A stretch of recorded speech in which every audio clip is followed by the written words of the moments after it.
Hello everyone. आज हम इस वीडियो में इस सेशन में हम डिस्कस करने वाले हैं चैप्टर 40 एंड चैप्टर 41 जो है हमारा union territories and scheduled and tribal areas. ये हमारी चल रही है Indian polity by Laxmikanth MCQ series. Basically इस सीरीज़ में हम क्या करते हैं, हर चैप्टर लेते हैं लक्ष्मीकांत बुक का और वहाँ से जो भी इंपॉर्टेंट क्वेश्चन है वो हम डिस्कस करते हैं। ऑलरेडी हम 39 चैप्टर तक डिस्कस कर चुके हैं। आज हमारा ये 40 chapter union territories and scheduled and tribal areas. इन दोनों चैप्टर से आज हम जो भी इंपॉर्टेंट क्वेश्चंस फ्रेम हो सकते थे वो हमने फ्रेम किए हैं। यहाँ हम वो डिस्कस करने वाले हैं जो आप लोगों के लिए बहुत इंपॉर्टेंट है। एग्जाम्स आ रहे हैं काफ़ी सारे, उसमें बहुत हेल्पफुल रहने वाली है ये वीडियो, ये क्वेश्चन आप लोगों के लिए। एंड अगर आप लोगों को प्रैक्टिस करनी है अगर बाकी चैप्टर्स की, तो प्लेलिस्ट का लिंक आपको डिस्क्रिप्शन बॉक्स में मिल जाएगा। एंड जो नाम है वो प्लेलिस्ट का Indian polity by Laxmikanth MCQ series, आपको डिस्क्रिप्शन बॉक्स में सबसे ऊपर ही मिल जाएगा। एंड इंडियन हिस्ट्री सीरीज़ भी हमने स्टार्ट की है, इंडियन हिस्ट्री सीरीज़, उसके भी काफ़ी सारी वीडियोस जो हैं बिल्कुल सीक्वेंस से अपलोड कर दी गई है चैनल पे, आप लोग वहाँ से जाके प्रैक्टिस कर सकते हैं। हमने हिस्ट्री का जो सेशन लिया था वो भी हमने बिल्कुल सीक्वेंस से लिया है। मतलब सबसे पहले हमने प्री हिस्टोरिक एरा डिस्कस किया, उसके बाद फिर IVC डिस्कस किया, वैदिक एज, महाजनपदास, मौर्यंस। तो इस तरीके से हमारा सीक्वेंस में बिल्कुल हिस्ट्री भी चल रही है एंड पॉलिटी भी बिल्कुल सीक्वेंस वाइज हम लोग डिस्कस कर रहे हैं। यहाँ पे बस बेसिकली हम लोग MCQ जो इंपॉर्टेंट क्वेश्चंस हो सकते थे वो हम फ्रेम कर रहे हैं ताकि आप लोगों के एग्ज़ाम्स के लिए हेल्पफुल रहे ये वीडियो, ये क्वेश्चंस, क्योंकि काफ़ी सारे एग्ज़ाम्स आ रहे हैं। आप लोग अच्छे से प्रैक्टिस करिए। यहाँ पे जितने ज़्यादा हो सकते हैं उतने ज़्यादा क्वेश्चंस लगाइए। यहाँ हमारे चैनल पे मैराथन वीडियो भी दो मैराथन भी ली थी मैंने, तो वहाँ भी बहुत अच्छे क्वेश्चंस हैं, बहुत इंपॉर्टेंट क्वेश्चंस हैं, वहाँ से आप लोग जा करके प्रैक्टिस कर सकते हैं। मैराथन वीडियो भी बहुत ज़्यादा इंपॉर्टेंट है, वहाँ क्वेश्चंस बहुत ज़्यादा अच्छे हैं। तो आप लोग जितने क्वेश्चंस हो सकते हैं उतने ज़्यादा क्वेश्चंस लगाइए, जा करके प्रैक्टिस करिए। चैनल पर नए हैं तो चैनल को सब्सक्राइब कर लीजिए और अपने दोस्तों के साथ भी शेयर करिए ताकि आपके दोस्तों की भी हेल्प हो सके। यहाँ पर हमारा आज फर्स्ट क्वेश्चन है, which of the following statements regarding union territories are correct. हमने यहाँ पे करेक्ट स्टेटमेंट्स बतानी है जो यूनियन टेरिटरीज से रिलेटेड है। स्टेटमेंट 1 है, they are administered by the president through an administrator. यहाँ पे स्टेटमेंट 1 हमारी बिल्कुल करेक्ट है। यूनियन टेरिटरी को बेसिकली एडमिनिस्टर कौन करता है, जो हेड होते हैं यूनियन टेरिटरी के वो कौन होते हैं, प्रेसिडेंट होते हैं, और वो एडमिनिस्ट्रेटर अपने बिहाफ पे अपॉइंट कर देते हैं। ठीक है, यहाँ पे स्टेटमेंट 1 हमारी बिल्कुल करेक्ट हो जाती है। सेकेंड है, they do not have any representation in the parliament. मतलब यूनियन टेरिटरी के बारे में बात हो रही है कि यूनियन टेरिटरी की कोई भी रिप्रेजेंटेशन पार्लियामेंट में नहीं होती है। ऐसा नहीं है। यहाँ पे जो हमारा स्टेटमेंट 2 है ये हमारी बिल्कुल इनकरेक्ट हो जाती है। यूनियन टेरिटरीज़ की भी रिप्रेजेंटेशन होती है पार्लियामेंट में, जैसे union territories like Delhi, Puducherry. हमारी लेजिस्लेटिव असेंबली, जैसे दिल्ली में लेजिस्लेटिव असेंबली है, पुडुचेरी की लेजिस्लेटिव असेंबली है, काउंसिल ऑफ मिनिस्टर्स हैं। तो हमारी जो है रिप्रेजेंटेशन जो है दिल्ली की, पुडुचेरी की, वो पार्लियामेंट में है। यहाँ पर सेकेंड स्टेटमेंट हमारी इनकरेक्ट हो जाएगी। फर्स्ट स्टेटमेंट हमारी फर्स्ट स्टेटमेंट की अगर हम बात करें, they are administered by the president through an administrator, इसका आर्टिकल इंपॉर्टेंट हो जाता है। ये कौन से आर्टिकल में मेंशन किया गया है, आर्टिकल 239। आर्टिकल 239 इंपॉर्टेंट आर्टिकल है, आर्टिकल 239 में मेंशन किया गया है। अब थर्ड स्टेटमेंट है, some union territories have legislatures and council of ministers. यहाँ पे थर्ड स्टेटमेंट हमारी बिल्कुल करेक्ट हो जाती है। एक चीज़ मैं आपको बता दूँ, एग्जाम में अगर सम करके कोई भी स्टेटमेंट है, तो वहाँ पे चांसेस 95% चांसेस होते हैं कि वो स्टेटमेंट करेक्ट है। ठीक है, तो क्वेश्चंस करेंगे, अगर आप लोगों को उसका कोई आइडिया नहीं है तब भी आप इस मेथड से कर सकते हैं। मैक्सिमम अगर आप क्वेश्चन सॉल्व करेंगे, प्रीवियस ईयर पेपर उठाएंगे, तो वहाँ जो सम वाले क्वेश्चंस होते हैं, सम वाले क्वेश्चंस जो होते हैं वो मैक्सिमम 99%, 98% वो क्वेश्चन मतलब वो स्टेटमेंट जो होती है वो बिल्कुल करेक्ट होती है, सम वाली। इस तरीके से आप लोग क्वेश्चन सॉल्व कर सकते हैं। यहाँ पे थर्ड स्टेटमेंट जो हो जाएगी ये हमारी बिल्कुल करेक्ट है। यहाँ पे कह रहे हैं कि सम यूनियन टेरिटरी, तो अभी हमने डिस्कस किया कि दिल्ली है, पुडुचेरी है, जम्मू एंड कश्मीर है। हमारा खुद का स्टेट लेजिस्लेचर है, काउंसिल ऑफ मिनिस्टर्स हैं, इलेक्शंस होते हैं। यहाँ पे थर्ड स्टेटमेंट बिल्कुल करेक्ट है, फर्स्ट जो है बिल्कुल करेक्ट है। जो राइट आंसर हो जाएगा हमारा वो हो जाएगा 1 and 3 only. The right answer is option B, 1 and 3 only. The next question is, which article of the constitution provides for union territories. यहाँ पे आर्टिकल पूछ रहे हैं, आर्टिकल ऑफ द कॉन्स्टिट्यूशन जिसमें यूनियन टेरिटरीज़ के बारे में मेंशन किया गया है। आर्टिकल 239, आर्टिकल 239 जो है ये इंपॉर्टेंट है। आर्टिकल 239 में मेंशन किया गया है कि वो एडमिनिस्ट्रेशन से रिलेटेड है यूनियन टेरिटरीज़ के, जो प्रेसिडेंट एडमिनिस्टर करेंगे, ये हमने फर्स्ट क्वेश्चन में अभी डिस्कस किया था। यहाँ पे जो राइट आंसर हो जाएगा वो हो जाएगा आर्टिकल 239।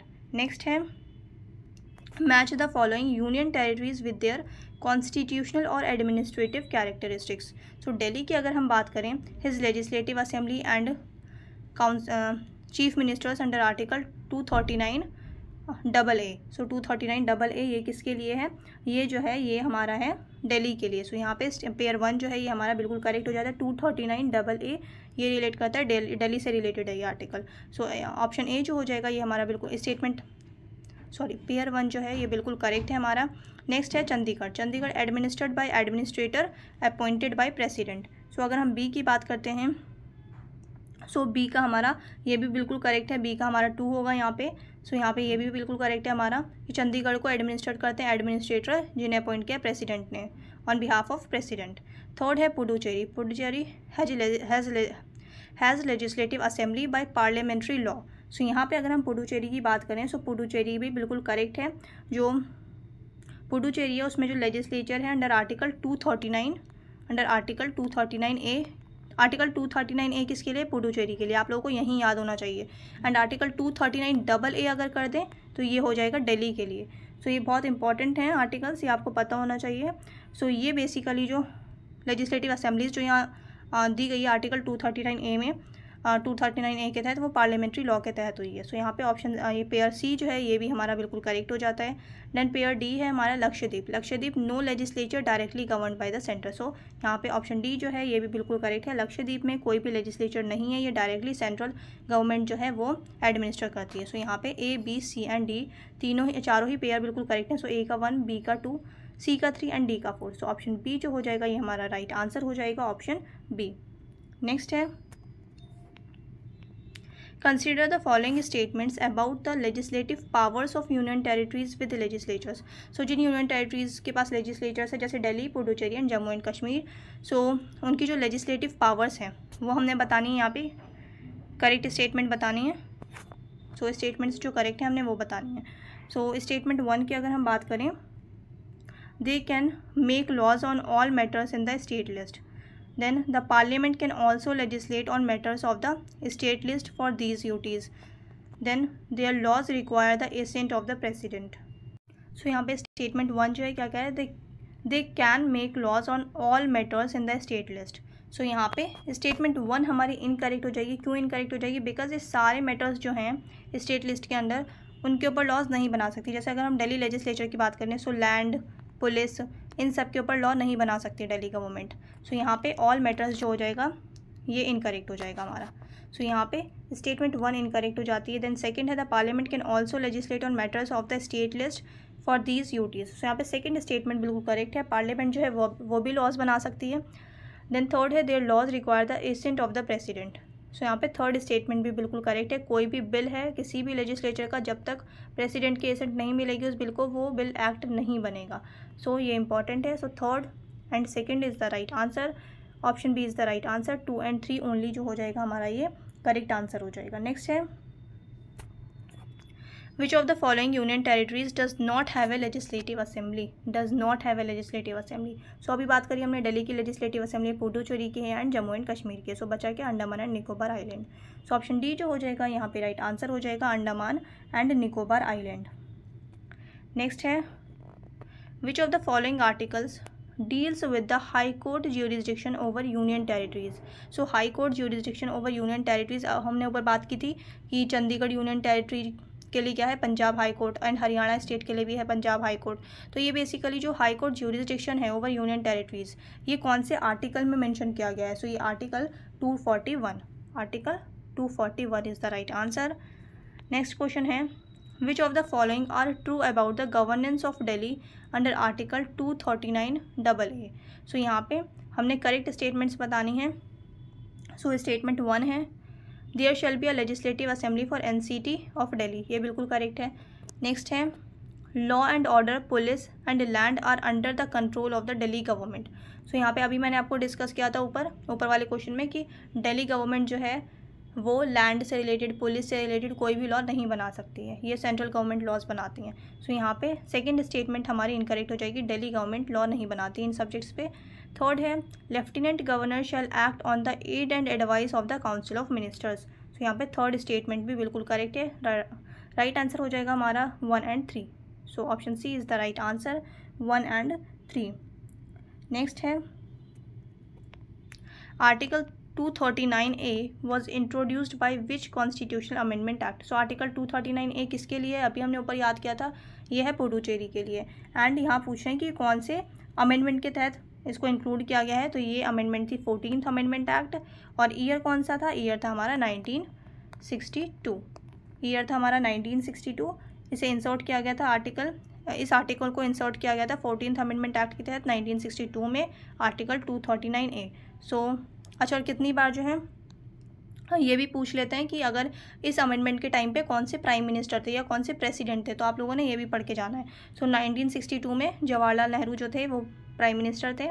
ऐसे क्वेश्चंस आते हैं एग्जाम्स में, आप लोगों ने प्रैक्टिस की होगी प्रीवियस ईयर पेपर्स की, तो आपने ज़रूर देखा होगा ऐसे क्वेश्चंस। सो यहाँ पे 14th अमेंडमेंट जो हो जाएगा हमारा राइट आंसर हो जाएगा। नेक्स्ट है the president can make regulations for the peace, progress and good government of which union territories. तो यहाँ पे प्रेसिडेंट रेगुलेशंस बना सकते हैं पीस के लिए, प्रोग्रेस के लिए, गुड गवर्नमेंट के लिए, ऑफ विच यूनियन टेरिटरीज। सो यहाँ पे सारे ही यूनियन टेरिटरीज के लिए बना सकते हैं, Andaman and Nicobar island, Lakshadweep, Dadar Nagar Haveli and Daman and Diu. सो यहाँ पे ऑप्शन डी जो हो जाएगा ये हमारा राइट आंसर हो जाएगा, 1, 2 and 3। अच्छा, और ये जो है कौन सा आर्टिकल में मेंशन किया गया है, आर्टिकल 240, आर्टिकल 240 में मेंशन किया गया है। सो यहाँ पे जो डी हो जाएगा हमारा राइट आंसर हो जाएगा, 1, 2 and 3।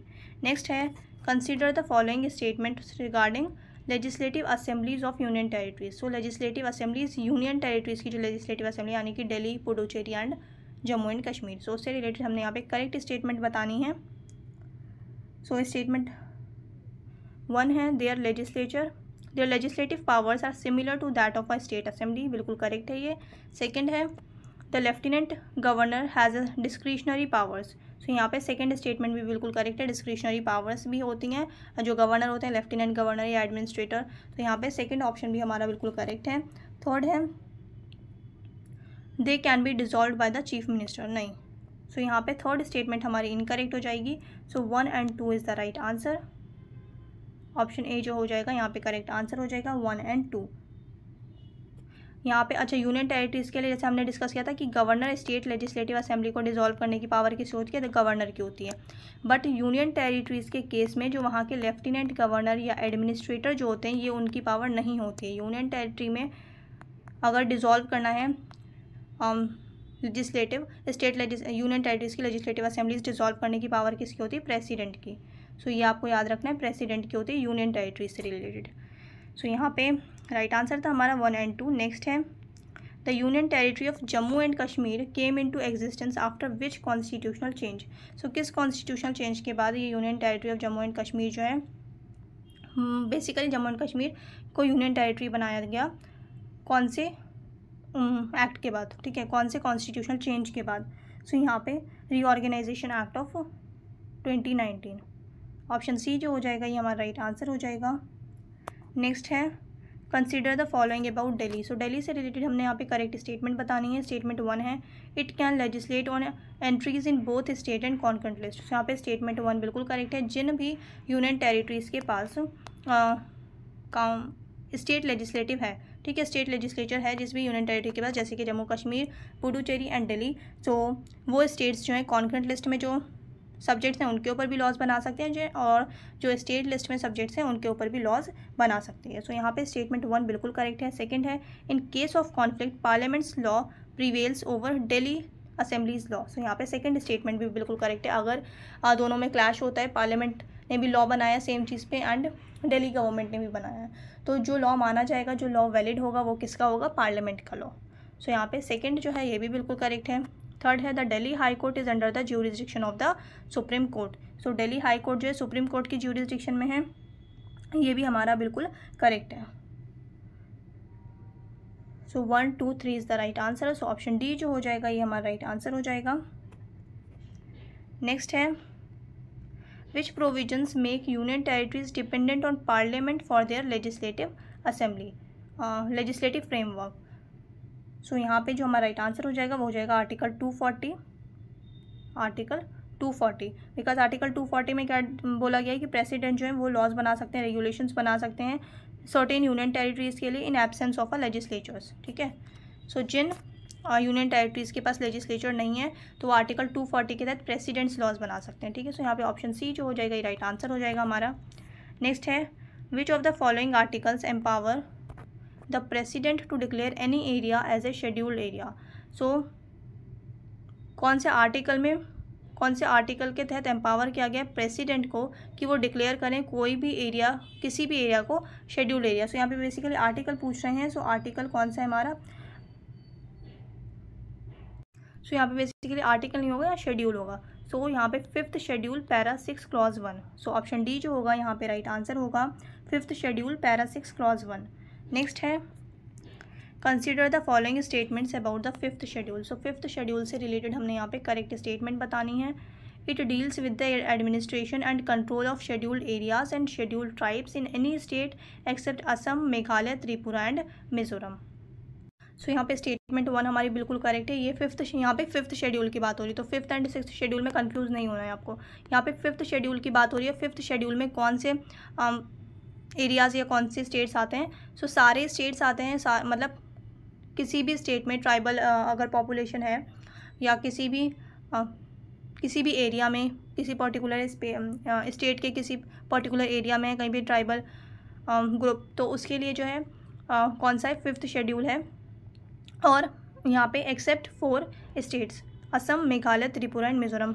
और इन 4 स्टेट्स को क्यों अलग रखा गया 5th शेड्यूल से, क्योंकि ये 4 स्टेट्स मेंशन है कहाँ, शेड्यूल 6 में। शेड्यूल 6 में मेंशन है Assam, Meghalaya, Tripura and Mizoram. So special provisions for Assam, Meghalaya, Tripura and Mizoram ये मेंशन है शेड्यूल 6 में।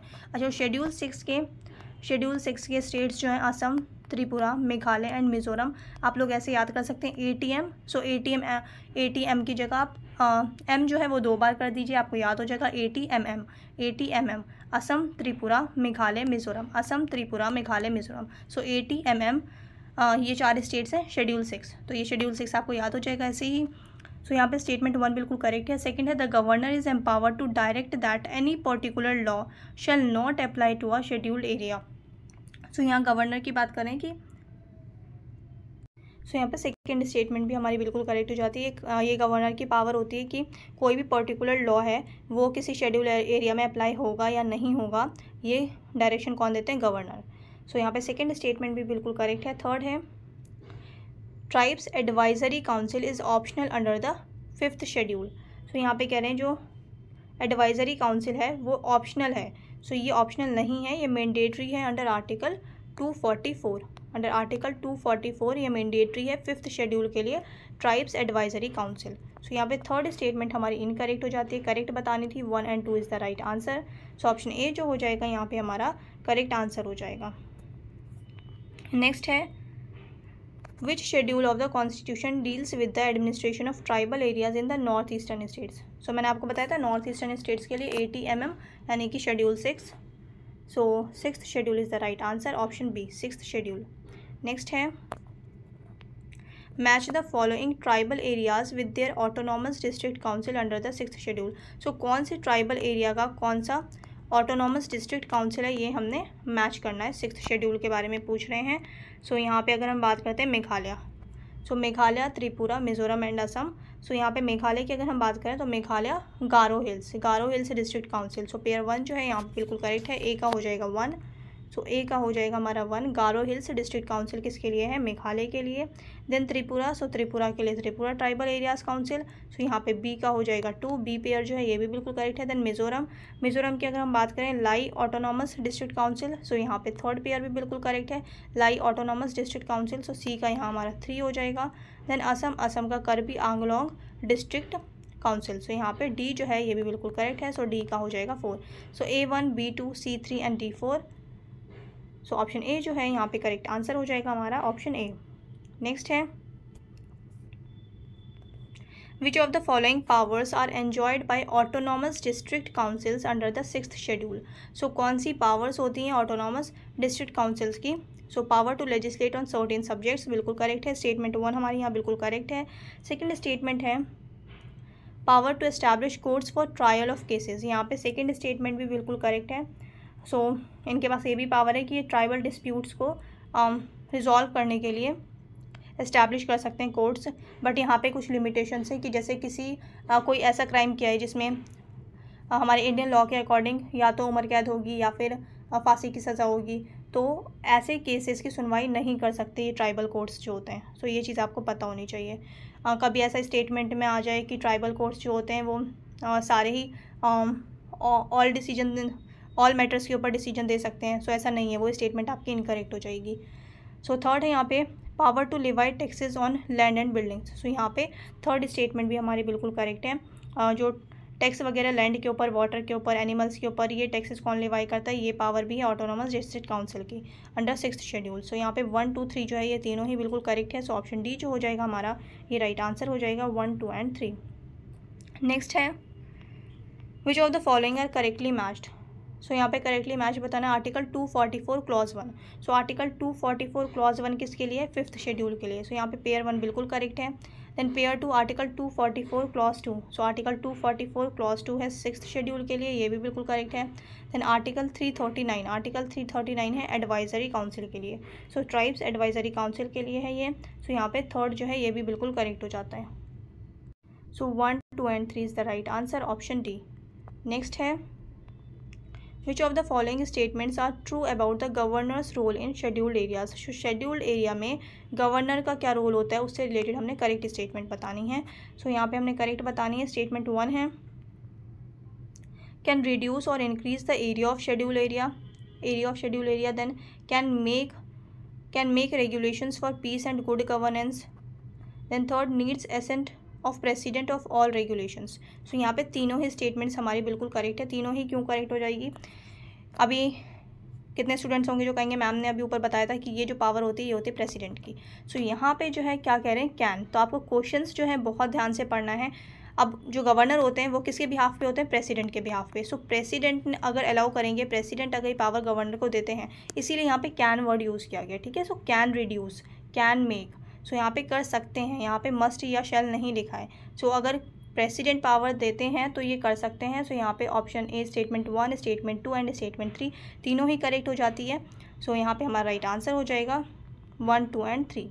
सो ऑप्शन डी जो है ये हमारा करेक्ट आंसर है 1, 2 एंड 3। अब नेक्स्ट है which of the following tribes advisory councils must be constituted under the constitution. So कौन सी एडवाइजरी काउंसिल है जो बिल्कुल मैंडेटरी है कॉन्स्टिट्यूट करना अंडर द कॉन्स्टिट्यूशन। सो जो भी स्टेट है, जिन स्टेट्स में भी शेड्यूल्ड ट्राइब्स रहते हैं वहाँ पे। So in all states with scheduled tribes. So option B जो हो जाएगा यहाँ पे राइट आंसर हो जाएगा, in all states with scheduled tribes.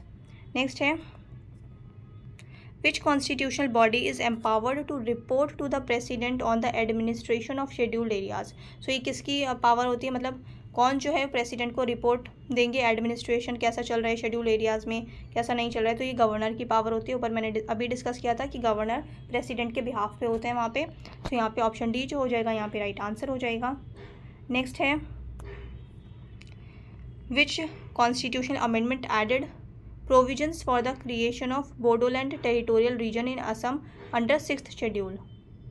सो यहाँ पे अगर हम बात करते हैं बोडोलैंड टेरिटोरियल रीजन से रिलेटेड, सो ये जो क्रिएट हुआ है ये बेसिकली किसी भी अमेंडमेंट के थ्रू नहीं हुआ है। सो यहाँ पे ऑप्शन डी जो हो जाएगा ये राइट आंसर हो जाएगा, नन ऑफ द अबव।